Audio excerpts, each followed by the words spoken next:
Morning everybody and happy Easter. This is Bina 007 back on Wolfcast after a long hiatus, and we are here today to discuss Game of Thrones episode 2 of the final season, season 8, called A Night of the Seven Kingdoms. I am joined today by my fellow curator, in fact the OG curator, Glen. Hi there, Glen, Douglas Rivers from the forums. By the lovely Hannah. Hey, it's Shadow Baby on the forums. By Jock. Hello, I'm the Jock 2 on the forums. Nice to speak to you again this weekend. And we will also be joined very shortly by another curator, Nadia. So we're going to discuss this episode. It all takes place in Winterfell on the eve of the battle we've all been waiting for, the Battle of Ice and Fire. And because it all takes place in Winterfell, we've tried to split up the scenes, of which there are many and various, by who is the predominant actor in those. So we're going to do the Jaime scenes, and then the Arya scenes, then the Dany scenes, then the Little Grey Worm and Missandei scenes, and then all the Battle Council scenes, which is broadly in order of what we see in the episode, but we have tried to combine some just to make it easier to discuss all the themes that are here. Hey Nadia, how are you? I sound terrible. Oh, are you feeling under the weather? Yep. Oh, well, it's good to have you on anyway as the third curator. And also returning to Wolfcast after, like me, a long hiatus of not watching the show. 3 years. Yep, absolutely. So it's good to have everyone back. And let's kick off. So at Winterfell, we begin, I think, predominantly with a whole bunch of Jaime scenes. I wrote in my show notes that there were two key themes of this episode. The first, I think, is a theme of redemption, whether that's Jaime or Theon, and even a little bit Ser Jorah. And then the second theme was of strong ruling women, whether that's Sansa, Dany, Lyanna Mormont, and then strong women, other Arya, and the little girl who wants to defend the crypt. So a lot thematically to talk about in this episode. So let's begin with our lemon cake ratings. Nadia, how many lemon cakes would you give this out of 5? I would give it 5 just for the Brienne being knighted scene. Is that like really the best scene ever in Game of Thrones history? I think so. I was legitimately crying. All the feels. So sweet. Yeah. I'm totally with you. 5 lemon cakes. I almost want to dock it half a lemon cake for that sex scene, but I just love the Brienne stuff so much and all the Jaime stuff we'll so get much. to that. We'll get to that. Glenn, how many lemon cakes for you? The episode did give me I guess a Blackwater vibe. I really loved it. I think I would give it a rating of 4.5 out of 5. Very good. Yeah, it's true. That Blackwater, especially with Tyrion at the end, just looking out the battlements. That was a very cool vibe. Hannah, how many lemon cakes for you?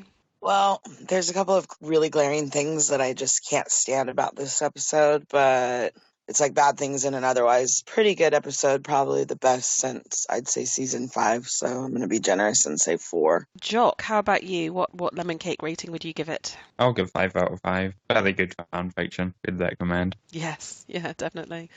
Okie dokie. So into the episode, we start off at Winterfell with Jaime scenes. So we start off with Jaime very much at the end of the last episode being called out by Dany for killing the Targaryen king.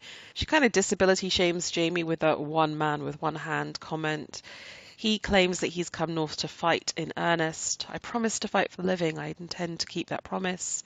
We get Bran calling him out with the things we do for love very cryptically. A very interesting reaction shot.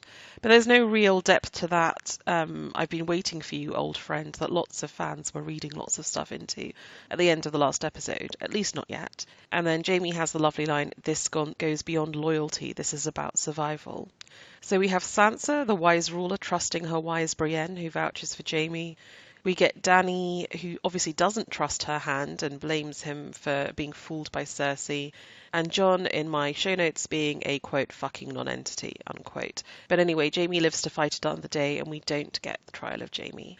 Any thoughts, comments on this scene? My only question was... So Dany kind of formally has switched allegiance now when he calls Dany Your Grace. I guess he couldn't do otherwise, but that was a pretty big moment. How do you feel about this little interaction, boys and girls? But wouldn't you address a foreign king or queen as such as well? Like, if they had a title, wouldn't you refer to them by that title? Ah, so you think it's just a sort of courtesy honorific. Okay, that makes sense. Yeah. She's a queen in her own right anyway, yeah. Although, as Sansa later says, what about the North? How did you feel about the interactions here? Were you disappointed not to get a proper trial? Yeah, that's what I was going to say. I was waiting for Jamie to, to give to defend himself, to say, Eris wanted to burn the whole city. I wanted to have that moment for Dany to realize what her father was truly like. Like, I don't think she's had that in the show. So I really wanted to see that, but I felt like it was very short and Yeah, very I quick. almost wanted Bran to defend him rather than Brienne and say, look, this is the situation. But maybe that will come. Sorry, Hannah.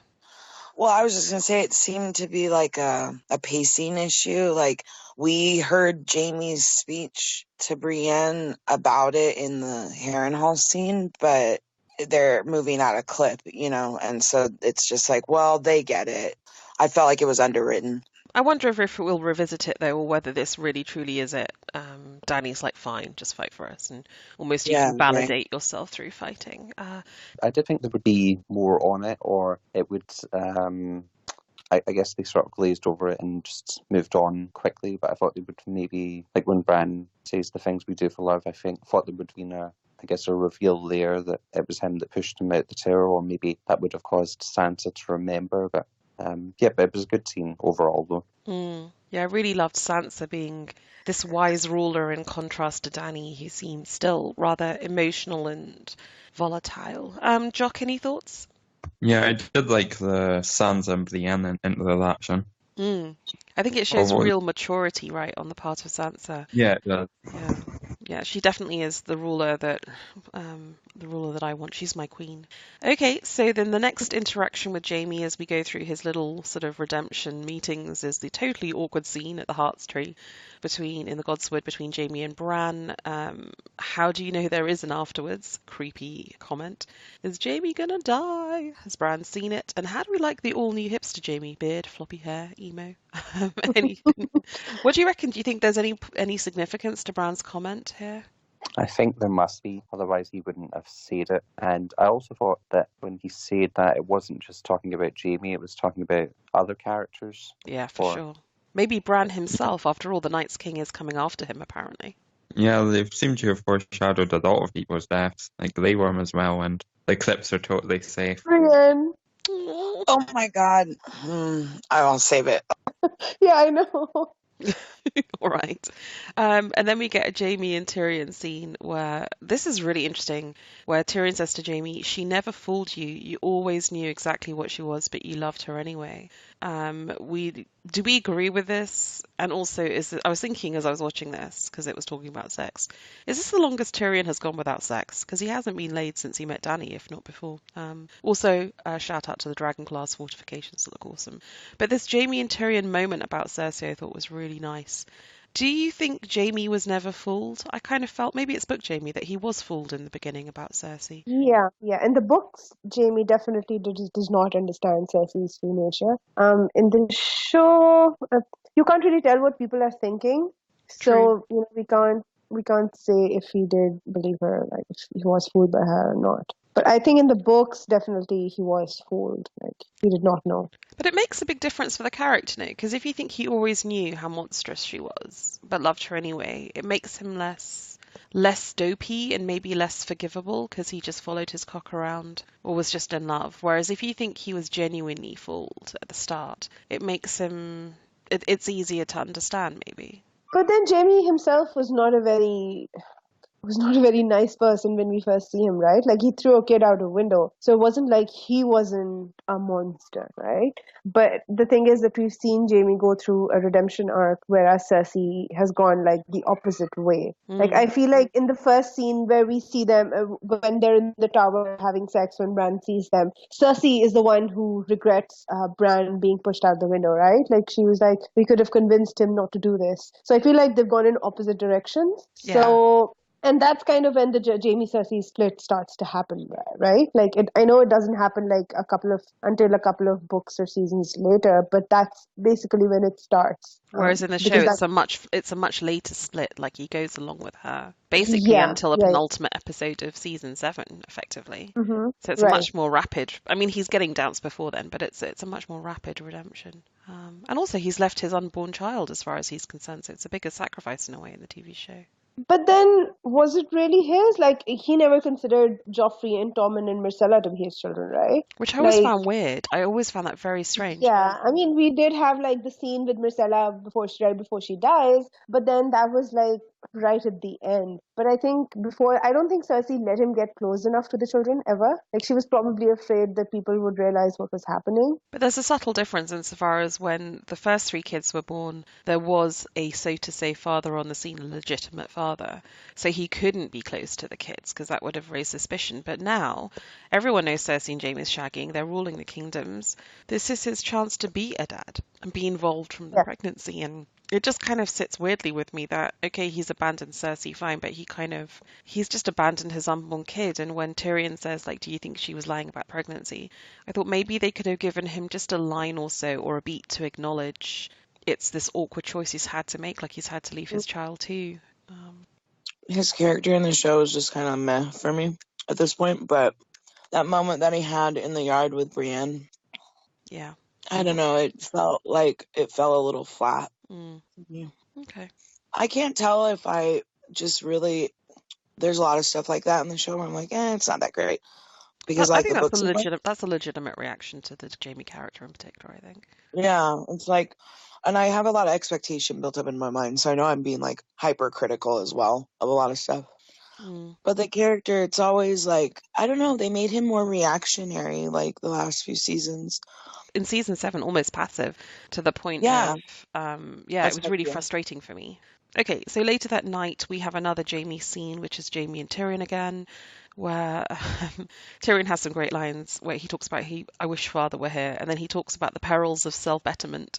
So, they're talking about Jaime leaving Cersei and obviously Tyrion not touring around anymore. And then we have a really fracking weird scene with Tormund where he talks about why he got the nickname Giantsbane and the fact that he was suckled at the teat of a giant. And that's why Isn't he's that like so... straight from the That's what book? he says in the book, right? Yeah. I think It's... that's like straight from the book. I He think this says falls into that the character category of you read it and it's weird and you forget about it, but when it's someone saying it in front of you, it's even weirder. Correct. Well, and he's not saying it in, yeah. like, I don't know, I always imagine in the book as, like, he knows he's exaggerating shit. Like, it's a tall tale, you know what I mean? Like, Do you think that's how I always read the book. And then the delivery in the show was like, what? it felt so sincere? I mean, it felt real. Do you think it's a tall tale Yeah, or do I you think know. it's real?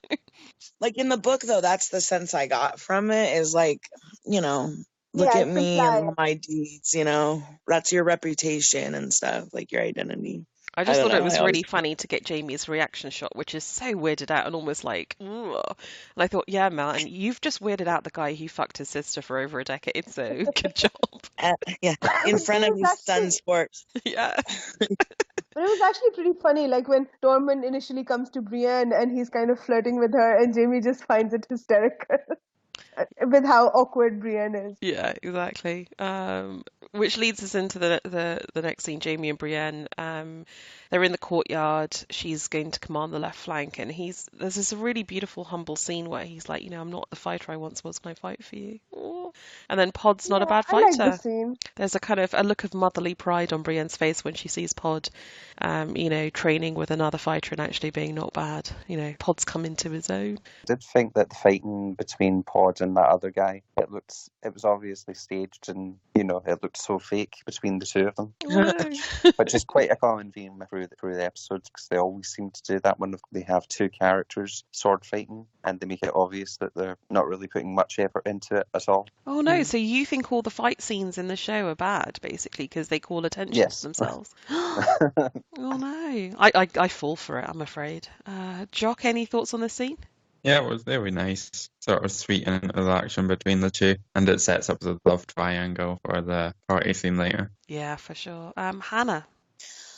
I was just going to say that I wish this scene had been set somewhere else where they were alone and they could have spoken a little more candidly and intimately like they have in other... Yeah, you wanted more sexual tension, right? Well, I mean, I wanted more, I guess, us displays of emotion.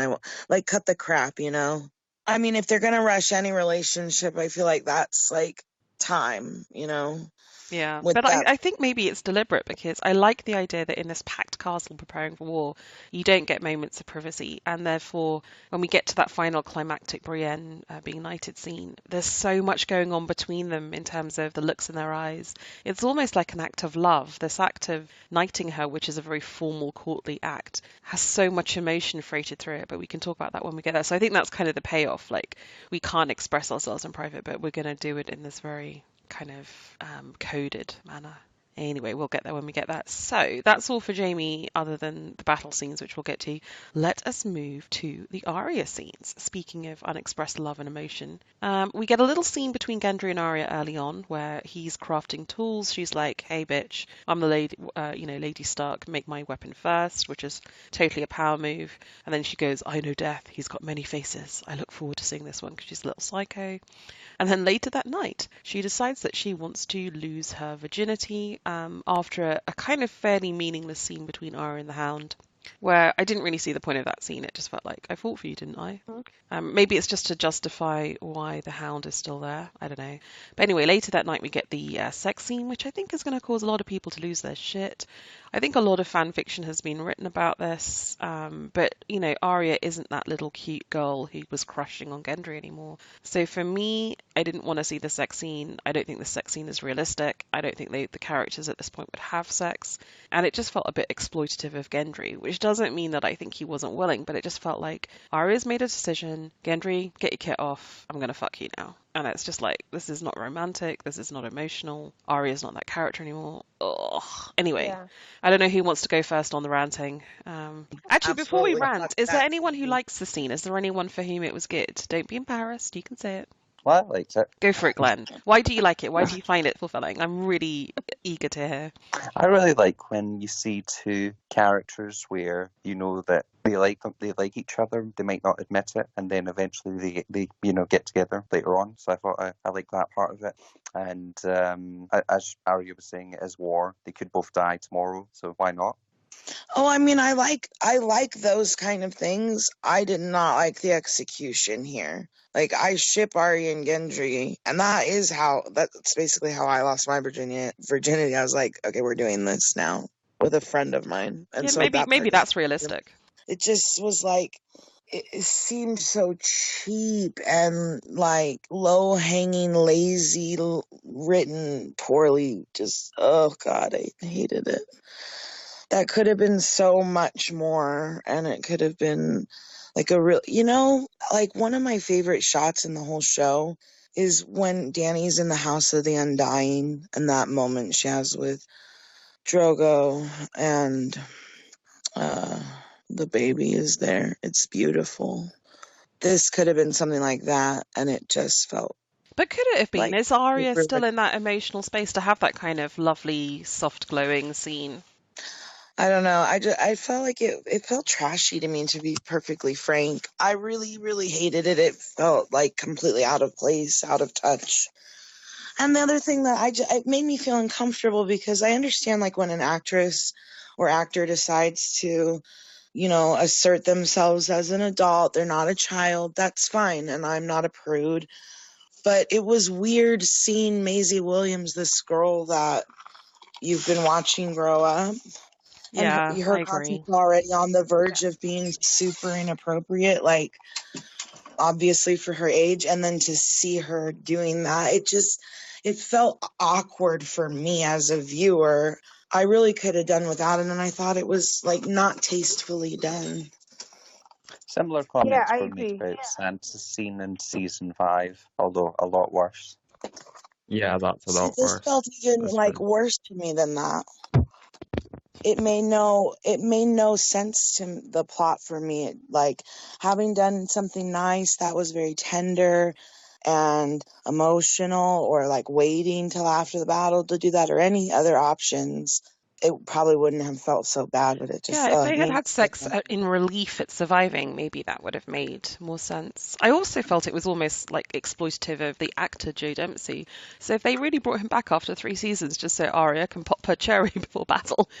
right. I mean, he does have a little more depth than that, and I liked the moment where he's like, "I'm Robert Baratheon's son," and she kind of think her eyes got a little wider, you know? It kind of dawned on her what that could mean. And that's the moment she decides to shag him. Well, now that you're basically lordly, I can. Yeah, right. Like, I don't know. Yeah, it was odd. Like, When you were just a no-name, I wasn't interested, but now, Nadia, thoughts like on it this made scene? me.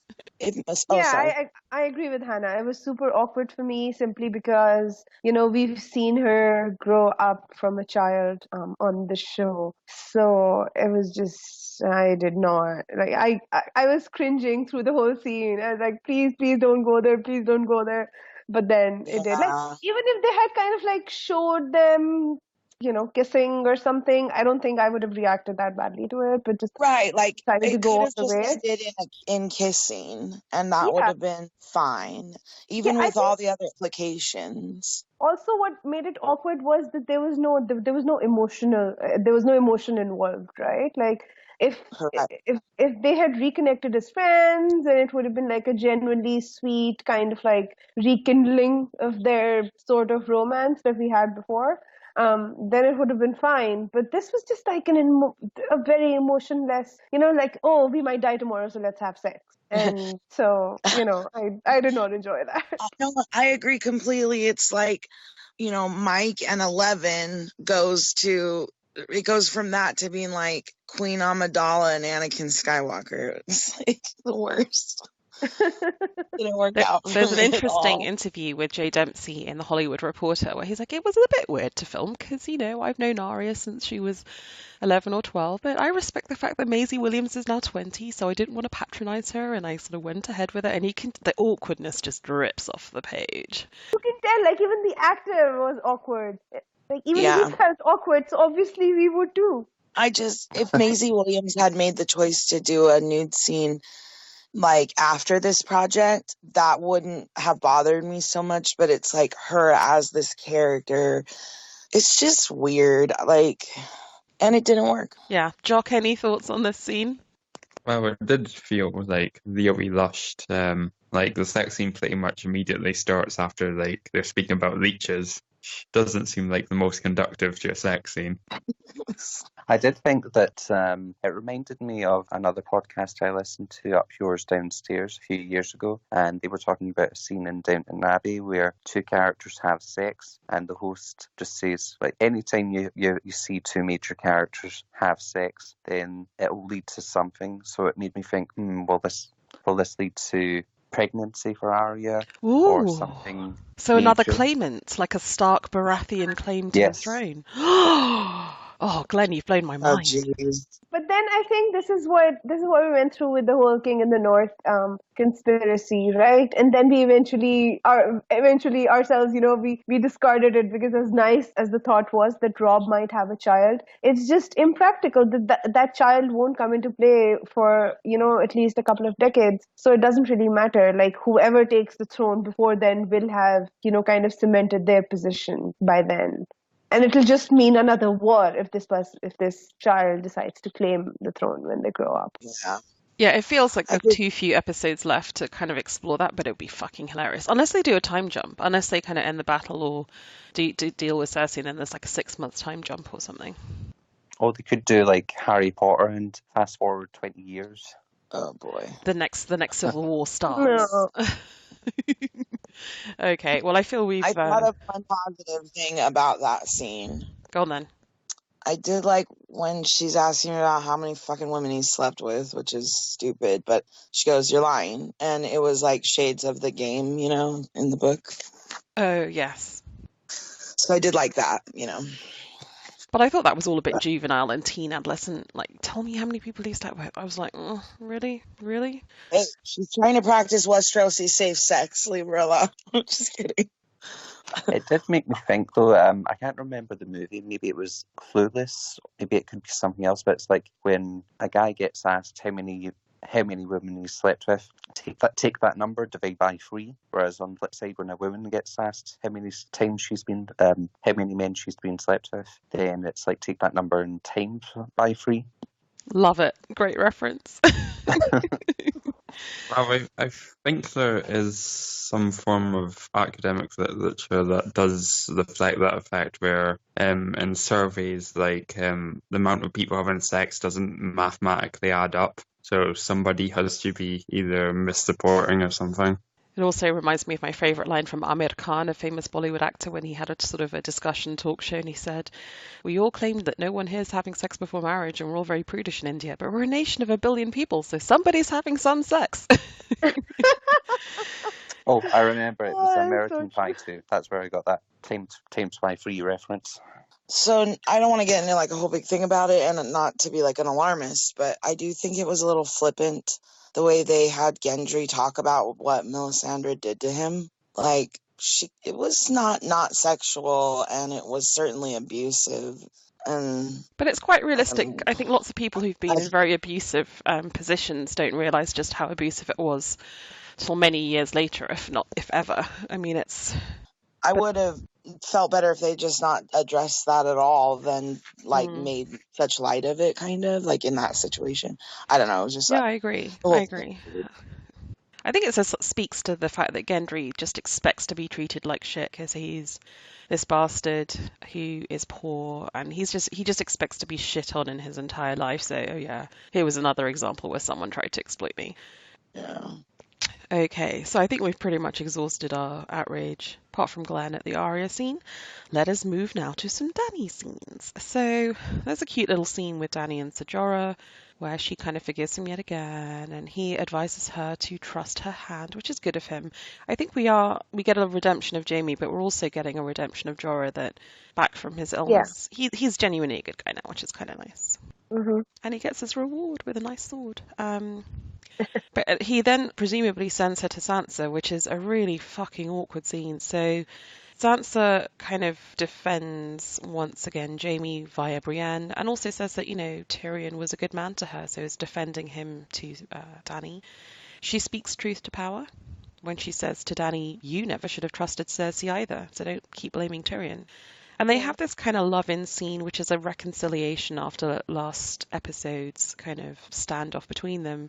But then it does come down to a hard question, and it's an open question at the end of this episode, where Sansa, I think, remains determined and clear-sighted, where she says, "What about the North?" And you kind of feel, or I kind of felt like, yes, shouldn't Jon have asked this? Are we really meant to believe that Dany is being sincere when she's trying to woo Sansa? It came across as very fake to me. And I loved that Sansa didn't really fall for it. And I think for people who criticised episode 1, when they said it's kind of like just a cat fight, Sansa gives a very clear-eyed reason for why she's suspicious of Dany, and it's not that she wants her throne or anything self-serving. It's just, we've got hard decisions to make and a battle to win. And when my brother is in love with you, he's not going to think clearly, and he can be manipulated. So basically, I've always been a Sansa shipper, continue to be a Sansa shipper because of this scene. And I love the fact that that is an open question. What about the North at the end? Thoughts on this scene, boys and girls? I mean, I just enjoyed like these two, kind of like hashing it out. But although Dany did seem like a little patronizing, at least in the beginning of the conversation. But yeah, it's a very interesting question. Like, what happens to the North? Like, Sansa is still accountable to the people of the North. It's not just like they can decide that they bend the knee and everyone's going to follow. The North notoriously is very like independent-minded people, right? Like they do, they follow their leaders, but because they respect them, not because of any right that they have over them, right? So, they are, after this war ends, they will be held accountable. So what are they going to do if they've just bent the knee to a dragon again? Yeah, agree. Glen, thoughts? Well, I just love that question throughout the entire episode. So what happens after? What happens at the end? Either of the battle between the living and the dead, or just the battle in general once the war is over, if it ever ends, just what happens next. So, of course, what happens to the North, because they want to be independent.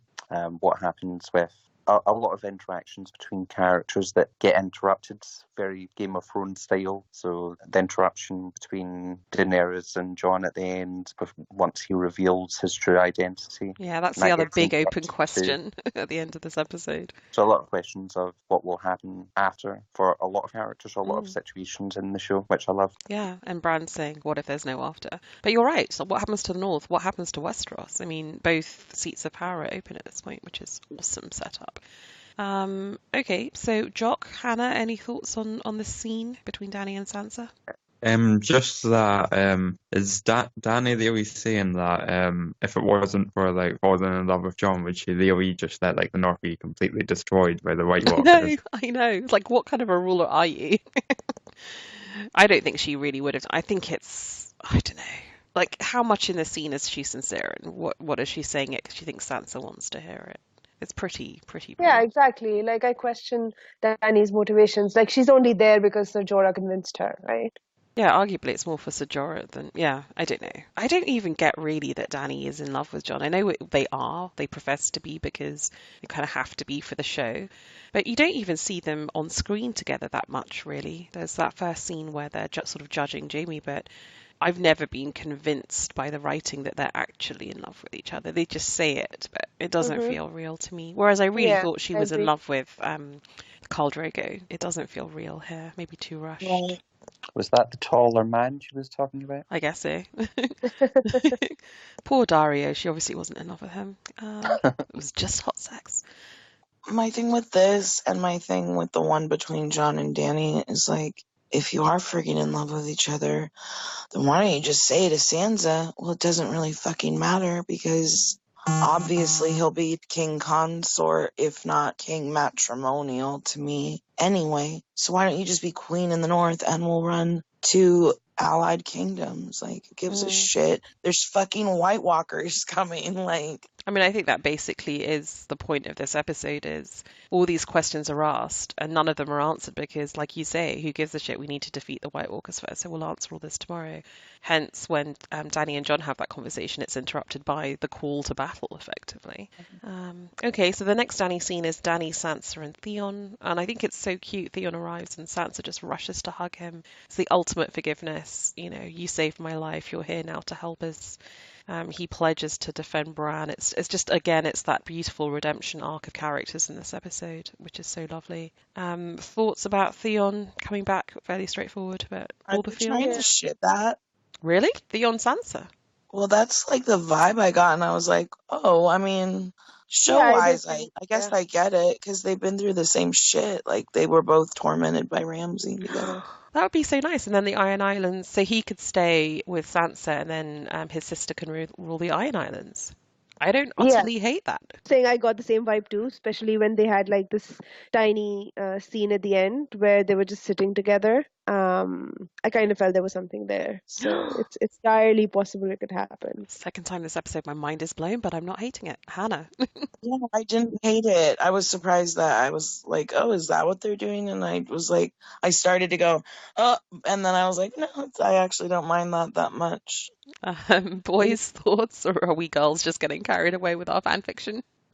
I did think that Daenerys gave her a look which made me think of when Jorah said to her in the first season about rulers showing emotion, and it was sort of like, oh, you shouldn't have done that, or she was visibly in tears about seeing Theon again. Yeah. And then we get the final big Dany scene where obviously Jon tells Dany about his parentage, which is a ballsy move on the eve of battle, and she does not look impressed. And it's an open question. I think we've almost covered it, but any final thoughts in this? Were you surprised that he revealed it at this point, maybe? I was, because I guess because we see Jon, Daenerys and Sansa, and they're talking about Jaime at that time, so Jon's avoiding looking at Daenerys there, and then we don't really see them interact until the end. But it's good that he revealed it now. But I did think it would wait a few episodes. I kind of felt the same. I was surprised, but as you said earlier, I'm really happy they left it open. But yeah, big questions to answer.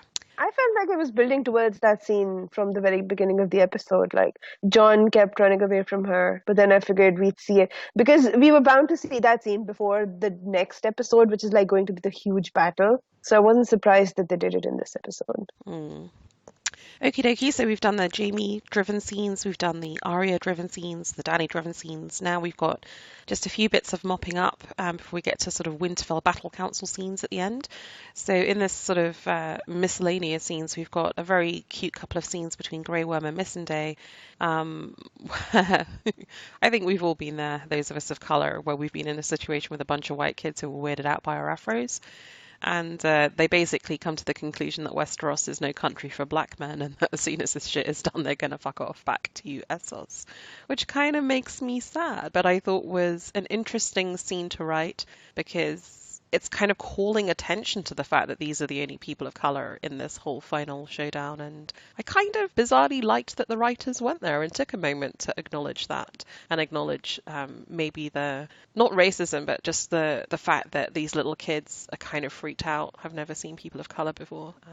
Yeah, I agree. I was surprised that they actually acknowledged it. Like, Game of Thrones tends to be a little tone deaf when it comes to, these issues. So it was nice that they acknowledged it. I was just screaming at my TV the entire time, like, you can't go to Noth. And he's like, well, if that's where you want to go, I'll go with you. And I was like, well, then you'll die. You're going to die. Good job.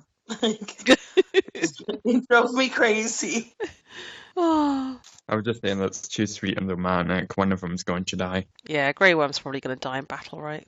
It's like if you have a Or gay like- couple, Yes, they're probably going to get killed off. Gay couples can't live happily ever after, and I feel this black couple can't live happily ever after either.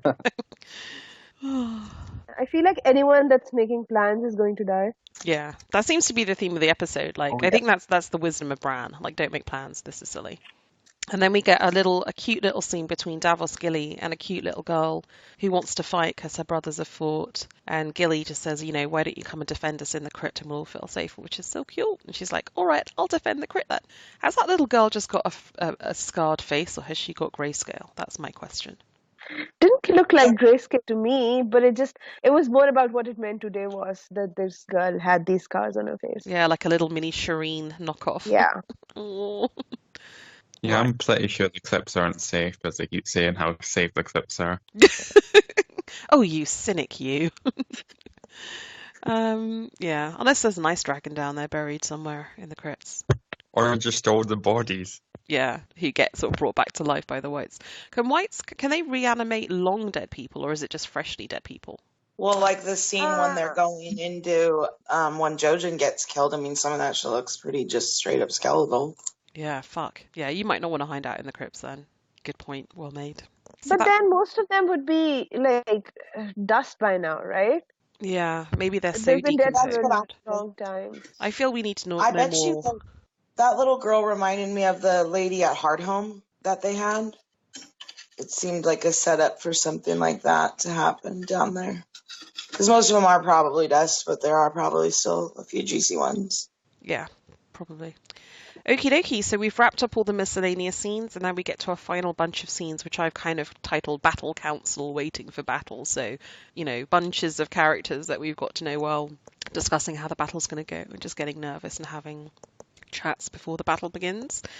So we start off with a little quiet scene between Brienne and Tyrion, where Tyrion says, tell me your story about what happened to you, which I kind of think is interesting because it's a tiny, quick little scene. But I'm wondering to myself, what is the purpose? Like, why are they setting up Tyrion knowing about Bran's story? Is this going to portend anything? I don't really have any thoughts on what it could mean, but did any of you get that feeling that this was in there for a reason, or am I overblowing it? Because it didn't go anywhere, I feel like it might go somewhere in the future. Oh, we're so slippery, aren't we? Can't get anything past us. I wonder if Bran's going to die. I wonder if he's fulfilled his purpose as the Three-Eyed Raven. He's told Jon about his parentage. He's revealed about Jaime. The big secrets are done, and now maybe he can be killed off. Because what is his life now? The entire purpose of what's the purpose of the Three-Eyed Raven? Like, is it to defeat the Night's King? If so, then when the battle ends, he's like it's done, right? Yeah, I also think there's a bigger point about why did magic come back to Westeros at this point? And if the purpose of magic was to defeat the Night's King, then at the end of that battle, does that mean all the magics go to you, i.e. dragons, i.e. Bran? Is it a bit like Lord of the Rings where you have this final battle to defeat Sauron and then all the magical things must leave? So I have another question from that. I don't really know the answer to that, and I don't think we're going to get it into the show. Like, I don't think it's going to go that deep. But I did have one question. Lord of the Rings basically reminded me, like, are they setting up the Night's King to be like kind of like Sauron? Basically, you take down the ire of Sauron, and all his armies kind of fall back, of just Yeah, I think so. So if you get they into stop fighting. Like, my next section, which is Battle Council, so my show note point was, you get the Night's King, you win. I mean, the Night yeah, King wants exactly. Bran. Bran has Night King GPS, and he'll be baiting the Godswood. Dany cuts off Tyrion's metaphorical balls, but forgives him, so she puts him in the crypt, although he's not there at the end of the episode. And then someone says Dragonfire will stop him, and it's like, good fucking question. Bran doesn't know the answer. And then Tormund for the win. We're all going to die, but at least we died together. But yeah, so big question. So you get the Night's King, and that because obviously they've set it up that the Night's King has so many troops they can't defeat them troop on troop, so they have to bait and lure the Night's King. Yeah. Yeah, I think Bran And says, like, in the Night's King is what is controlling all of the whites. So all we have to do is take him down, and then we're good to go. Like, I think that was the whole point of that scene. I guess the secret weapon is Bran, because we've seen the Night King trying to get close to Bran in the past with other episodes. So I guess if they did use Bran as bait and then use that moment, then kill the Night King. But none of this is in the books, right? Or is this in the books? Have I not got that? And because I always thought Bran would just stay as Tree Bran in the north of the Wall, but I guess this then serves the purpose of bringing him back to Winterfell. But is this just show stuff now? It's not been covered. I don't think it has in the books yet. Maybe it will, possibly. Not 100% sure. Might be taking the Aaron story from the books, because he has weird things going on with voices and stuff. But if Bran does die, I think that would make a good cliffhanger moment for one of the episodes. Yeah. If it does happen. And do we think that, so we've got the battle next week, do we think that will be it? Like, that will end that part of it? Or yes. will it I think that is the culmination of, I think this is a 3-episode arc to that battle. And then I think to the whole Night's King situation, right? Yeah, and then it's go off to deal with Cersei. Because, there's only so many episodes. I think this three is to finish the story in the north, effectively. Yeah, I agree. I do wonder if they're going to try to, what I keep trying to think to do is watch the big group episodes. And when Arya is there, if there's, one specific person who's not there also. Because it makes me wonder if she's going to try to do some faceless man shit trickery in all of that. And also, will Bran end up trying to warg Viserion? Yeah. Oh, I hope so. Yeah, I want to see that shit. I'll be sad if that doesn't happen. But it also makes me wonder if they're going to try to say that he, tries to warg the Night King. Because they haven't, been shying away from all this publicity and theories. I'm not sure if he can warg the Night King. I think he's got a better chance of warging the Ice Dragon.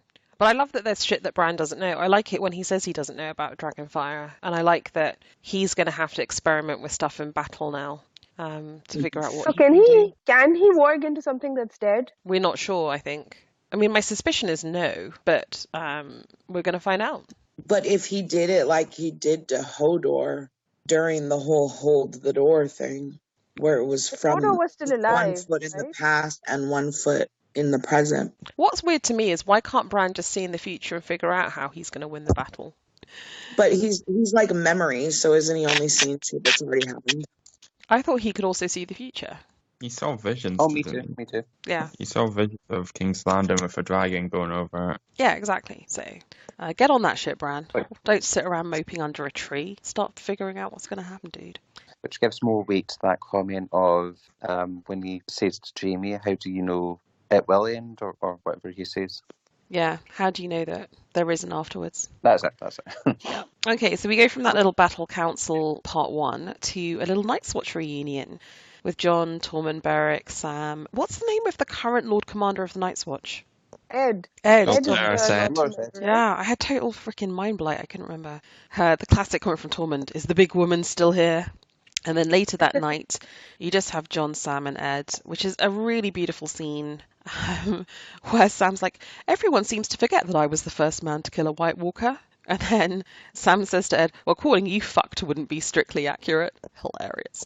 And then he responds, Samwell Tarly, slayer of White Walkers, lover of ladies, as if we needed any more signs that the world was fucked.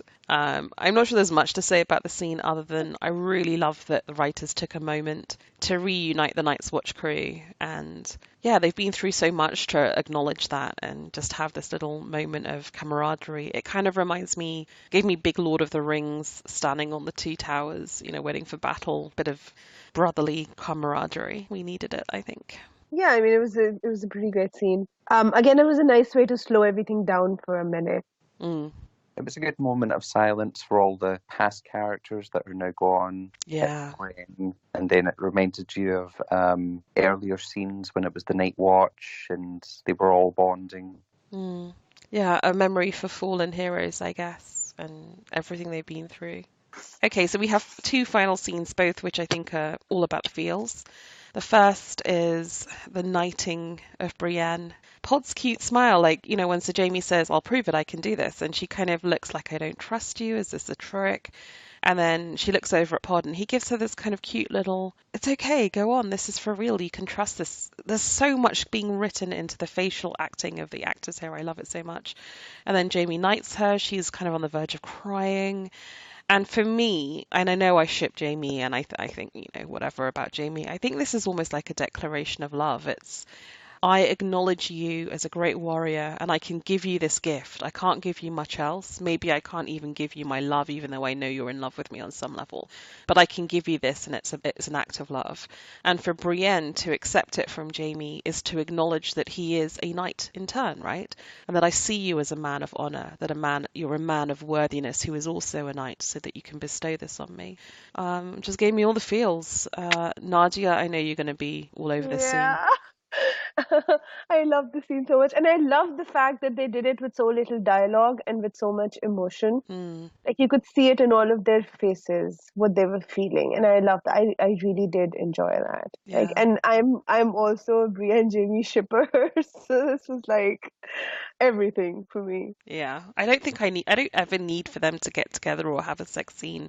I just need for them to have had this moment. And for Pod, who's been with both of them for so long, to be us in that scene, acknowledging how emotional it is. It was just so beautiful. And I'm glad Tormund was there to push them into it. Yeah. I would have knighted you 100 times over if I were a king. He's such a fanboy. I really like that when it first dawns on her she's really about to get knighted, kind of like that look on her face, but she's looking at Pod and sharing that part of it with him. I agree. To me, that's the classic example of keeping a minor character on this long. I mean, he knew Pod was going to last this long, just for this payoff, in contrast to Gendry, who's a minor character similar, who's brought back in a quite sort of crude, crass way, with no emotional heft to it. I did think when she was being knighted, was that like a cut down version of it? Because there's 7 gods, but Jaime only mentions 3 of them. Maybe that's all he can remember. I had the same thought. I thought the exact same thing, and I was like, and the smith and the warrior. Yeah. Yeah, it was a great scene. Pod's amazing throughout. I know. He really is. I love Pod. So yeah, all the feels of that scene. I think it's something that I wasn't necessarily looking for, but when it was there, I knew this was what I needed. In the words of the Rolling Stones, you can't always get what you want, but sometimes you get what you need. And then we go on to a similarly beautifully all the feels moment, which is Ser Jorah apparently kind of ticking off his cousin Lyanna and saying, but you're the future of the house, you can't go to battle. And she's like, fuck off, old man, I'm going to go into battle because I'm fierce. Continuing my theme of strong women, redemption and strong women, the scene has it both. The redemption of Ser Jorah, Lyanna being awesome, and then Sam giving Heartsbane to Ser Jorah. Again, a scene I never expected, didn't look for, but I needed it. I just needed this scene. Yeah. It was everything. Hannah, do you want to go first? I know you have thoughts on this and feels. Oh, I just thought that Sam giving him Heartsbane made total fucking sense. It was awesome. I love that. Like, because Jorah does not like deserve Longclaw, and I also like how there wasn't some death step over that between him and Jon. I thought I would start rolling my eyes when they had their encounter, and I'm like, oh God, Jesus, don't have drama over this. You don't get it. And they didn't. And then this is like a really just nice way to tie that up. Yeah, it's a beautiful moment. It really is. And then Pod sings, and oh, all the feels.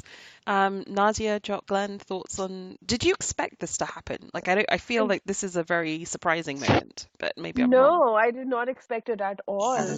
But it was, again, I love the scene with Lyanna Mormont. I love the scene between Sam and Jorah. I really enjoyed how emotional it was for Sam. Like, this is his like biological father's sword, who was never really a father to him. But then he gives it to the son of the man he did consider his father. And it was just so sweet. I loved it. Although I feel it was kind of like in the context of the show, Aemon and that master at the Citadel were probably more fathers than. I mean, I feel Jorah was more like a father almost to Jon, but it had a beautiful I symmetry agree. to it. Sorry, Glenn. Oh, I agree with that. That Jorah, Georg Mormont being more of a father figure to Jon, but it was a great resolution to one of the issues in the book where when Sam found Mormont, and he gave him his sword to give to Jorah, or convinced Jorah to join the Night's Watch. So I remember that part of it. I agree. It just felt like both the knighting of Brienne and this handing over of the sword felt like such emotional resolutions for me in a way that Arya Gendry didn't. And I feel like if they had written it better, or just chosen not to do it, but if they had written it better, it should have felt like a resolution of an arc. Yeah, I think it's foreshadowing Jorah's death. Oh, really? Yeah. I don't want him to die now. He's like finally like a really solid guy. He's Yeah, advising Dany well, wisely. He's trying to like protect his niece or cousin and oh. yeah. Say I that don't know again if and I've listen to mentioned yourself and you'll this. realize, yeah, he's gonna die.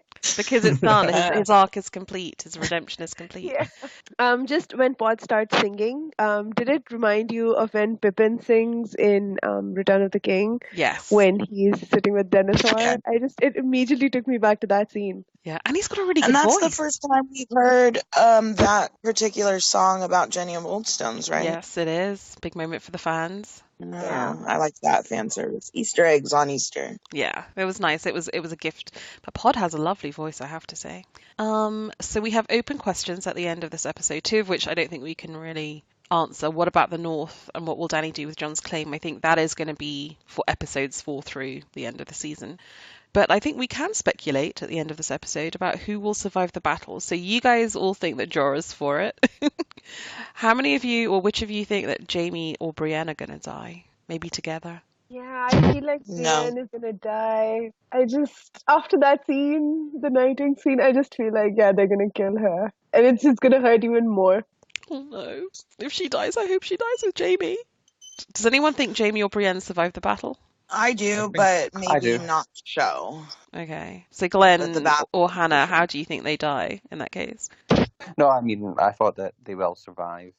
Well, I think that they'll both survive the battle, but I think that no, hold on. I think Brienne will die through the battle, but then Jaime will live, and then later on, Jaime could possibly die in a future battle with Cersei's army. Oh, that's true. Yeah, Yeah, I that's feel more like than either of them could be on the chopping block then, but probably not for this. Because they got to keep the stakes a little high, at least to the last episode.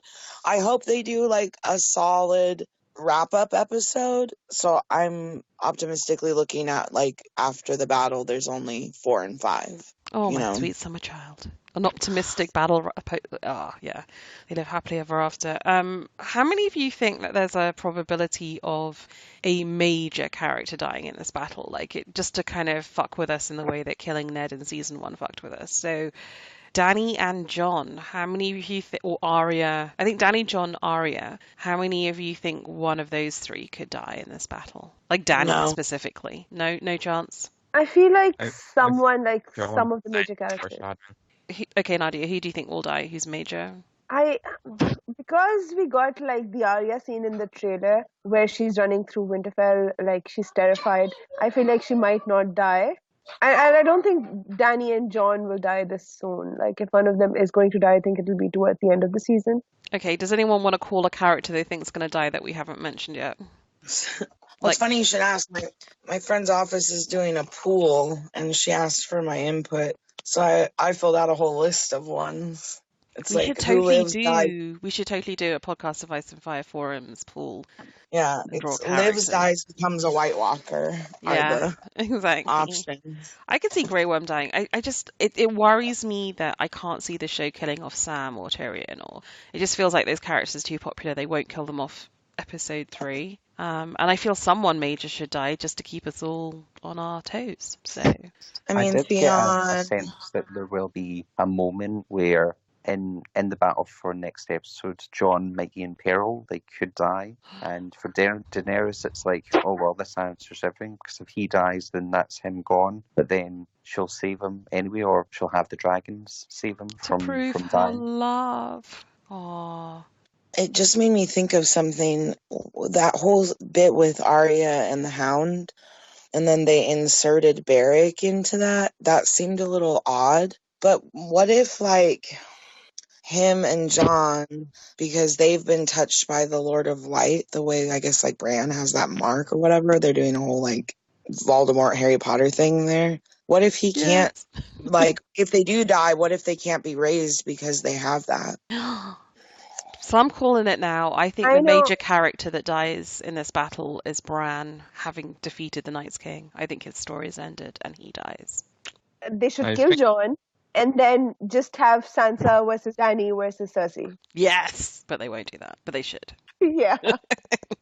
I have a feeling that Beric could die because the Hound said after the Lord of Light has revived you 19 times, wouldn't it be funny if I just threw you over the wall now? It would have been funny if he had just fucking thrown him over the wall as well. Yeah. Like, because he's always telling people to fuck off, you cunt. I mean, it would be funny if he just did that. Okay, well, with that, I would say that we've had a nice, concise, mostly positive, apart from some things that we really hated, episode of Wolfcast. I want to thank everyone for listening. It's been really super fun to talk to you. Also, thank you to Glen, Jock, Hannah, and Nadia. Thank you, everyone. Thank you. Bye. Jenny would dance with her ghosts, the ones she had lost and the ones she had found, and the ones who had loved her the most, the ones who'd been gone for so very long. She couldn't remember their names. They spun her around on the damp old stones, spun away all her sorrow and pain. And she never wanted to leave, never wanted to leave, never wanted to leave. Never wanted to leave, never wanted to leave, never wanted